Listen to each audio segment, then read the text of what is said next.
বিসমিল্লাহির রহমানির রহিম। আমাদের অনলাইন শিক্ষা কার্যক্রমে মাধ্যমিক শ্রেণীর জীববিজ্ঞান এর 6ষ্ঠ অধ্যায়ে আমরা একটি গুরুত্বপূর্ণ টপিকস নিয়ে পূর্বে আলোচনা করেছিলাম। সেটি হলো রক্ত সঞ্চালন প্রক্রিয়া, রক্তচাপ সহ রক্ত সংক্রান্ত নানাবিধ রক্ত সঞ্চালন সংক্রান্ত নানাবিধ সমস্যা নিয়ে আলোচনা করেছি।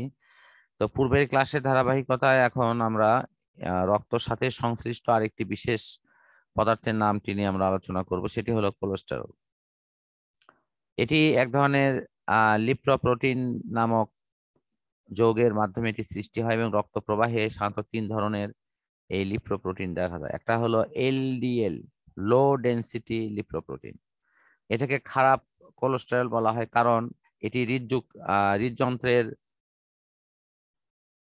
ক্রিয়াকে ব্যাহত করে এবং আমাদের 70% এলডিএল থাকে রক্তরসে। ব্যক্তি বিশেষে এই পরিমাণের কিন্তু পার্থক্য হয় এবং এটি সাধারণত হৃদরোগের ঝুঁকি বৃদ্ধি করে বলেই আমরা এটিকে খুবই খারাপ কোলেস্টেরল হিসেবে অভিহিত করি। এরপরে আছে তোমার এইচডিএল, হাই ডেনসিটি লিপ্টোপ্রোটিন। একে সাধারণত ভালো কোলেস্টেরল বলা হয়। এটি হৃদরোগের ঝুঁকিটা কিন্তু কমিয়ে দেয়। ট্রাইগ্লিসারাইড, এই কোলেস্টেরল চর্বি হিসেবে রক্তের প্লাজমায় অবস্থান করে এবং গ্লিসারাইড আমাদের খাদ্যে যে প্রাণীজ চর্বি অথবা কার্বোহাইড্রেট থেকে কিন্তু তৈরি হয়। আদর্শ রক্তে কি পরিমাণ কোলেস্টেরল কি প্রকারের থাকতে হবে সেটি উল্লেখ করা আছে। এলডিএল এটি 1.8 এর চেয়ে কম per litre, millimole per litre এই অপশনে। তারপরে হলো এইচডিএল 1.5 এককের চেয়ে বেশি থাকতে হবে। আর হলো ট্রাইগ্লিসারাইড, এটি হলো থাকবে হলো 1.7 এর চেয়ে বেশি। তো অধিক মাত্রায় কোলেস্টেরলের উপস্থিতি আছে এরকম কিছু খাদ্যের তালিকা এখানে দেখা দেওয়া হয়েছে, যেমন মাখন, চিংড়ি মাছ, ঝিনুক, গবাদি পশুর মাংস, যকৃৎ, ডিম, বিশেষ করে ডিমের কুসুম অংশটি, এখানে প্রচুর পরিমাণে কোলেস্টেরল থাকে। তো উচ্চ রক্তচাপের ক্ষেত্রে কোলেস্টেরলের মূল ভূমিকাটা কি? হৃদযন্ত্রের কে সচল রাখার জন্য, খাদ্য সরবরাহের জন্য এটাকে অনবরত স্পন্দন ক্রিয়াটি সম্পন্ন করাইতে হয়। তো হৃৎপিণ্ডের করোনারি ধমনের গাত্রে যখন চর্বি জমে তখন সেই করোনারি অংশে কিন্তু রক্ত প্রবাহ ব্যাহত হয়।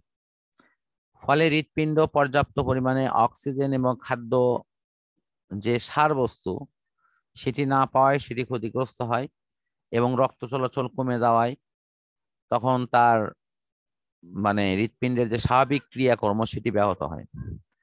আর এর ফলশ্রুতিতে দেখা যায় তার বুকে ব্যথা করা শুরু করে এবং রক্ত প্রবাহে বাধা সৃষ্টি হলে তখন তার কিন্তু হঠাৎ করে হৃদরোগের আশঙ্কা থাকে এবং এর ঝুঁকি বহুগুণ মাত্রায় বাড়িয়ে যায়।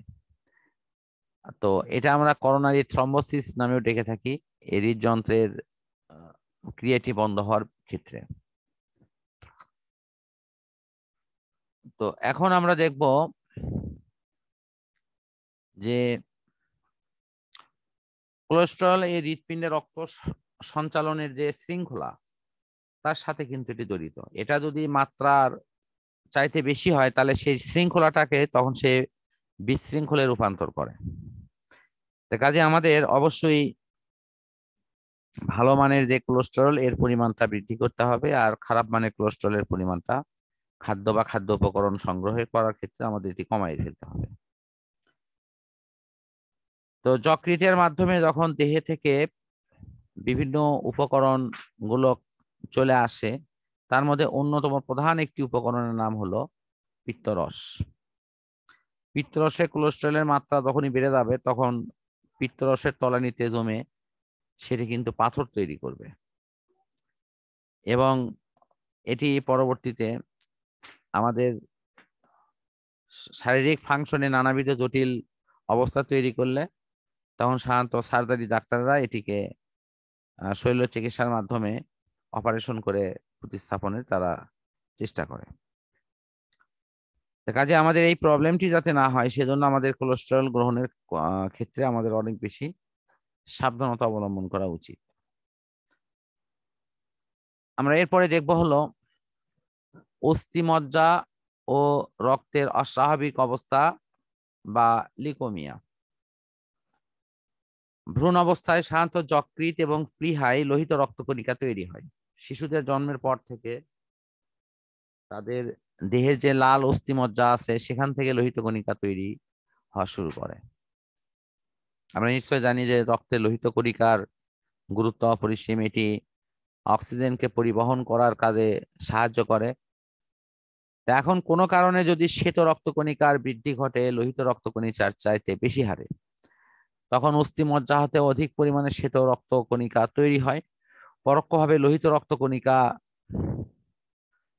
এটা কোষে এবং অণুচক্রিকার উৎপাদন কমিয়ে দিতে পারে। তো অণুচক্রিকার উৎপাদন কমে গেলে কি হবে? রক্ত জমাট বাঁধবে না সহজে। আর লোহিত রক্তকণিকার উৎপাদন যদি হ্রাস পায় তাহলে তোমার আস্তে আস্তে অক্সিজেন সরবরাহের ক্ষেত্রে ব্যাঘাত ঘটবে, এক ধরনের ভারসাম্যহীনতা তৈরি হবে। ফলে দেখা যাবে যে ওই রোগীটি কোনো কারণে তার শরীরে যে পর্যাপ্ত অক্সিজেন প্রয়োজন সেটি সংগ্রহ করতে ব্যর্থ হবে।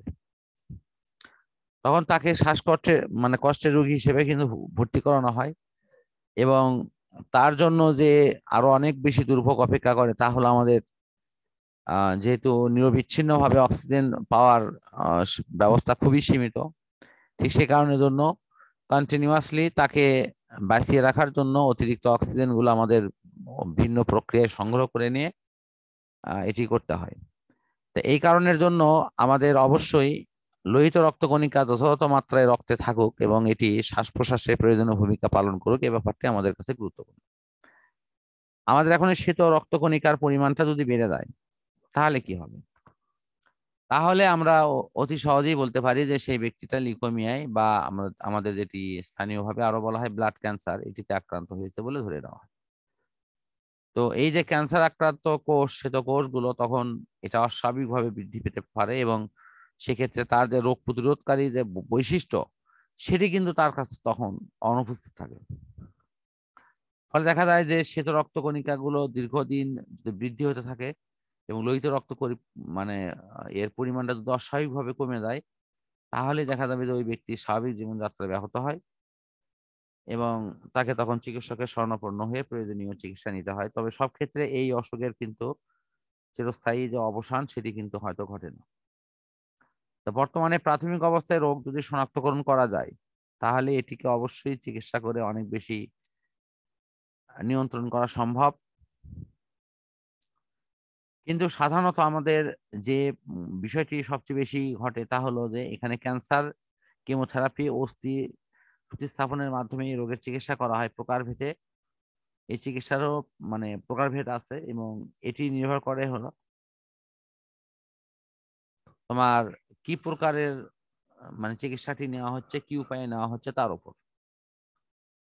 তো আমাদের এই জাতীয় কিন্তু অসুখের কথা অনেকেই মাঝে মধ্যে শুনে থাকবা যে অমুকের ব্লাড ক্যান্সার হয়েছে। কি কথা বুঝতে পারছো কি? জি স্যার।